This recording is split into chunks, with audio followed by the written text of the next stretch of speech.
அனைவருக்கும் வணக்கம். பிள்ளையார் சுழியின் தத்துவம். சிலர் ஏதாவது எழுதுவதற்கு முன்பாக ஊ என பிள்ளையார் சுழி போட்ட பிறகு எழுதத் தொடங்குவார்கள். ஓம் என்ற மந்திரத்திற்கு பிறகே கணேசாய நமக, நாராயணாய நமக, சிவாய நமக என மந்திரங்களை சொல்கிறோம். இதில் ஓம் என்பதை ஆ ஊ இம் என்று பிரிக்க வேண்டும்.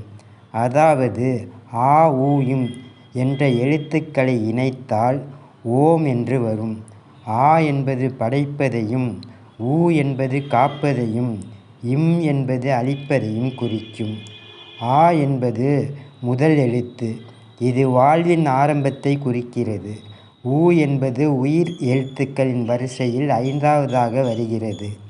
மெய், வாய், கண், மூக்கு, செவி எனும் 5 உறுப்புக்களை மனிதர்கள் அடக்கி வைத்து கொண்டால் ஆயுள் அதிகரிக்கும் என்பதும், ஆயுள் கூட கூட மனிதர்கள் தொடங்கிய காரியம் தடையின்றி நடக்கும் என்பதும் தெரிந்த விஷயம். மேலும் ஊ என்பது காத்தல் எழுத்து என்பதால் இறைவன் நம்மை பாதுகாப்பதை குறிக்கிறது. நம் செயல்கள் தடையின்றி நடக்க வேண்டுமானால் நமக்கொரு பாதுகாப்பு வேண்டும். இதற்காகவே ஊ என எழுதுகிறோம். நன்றி, வணக்கம்.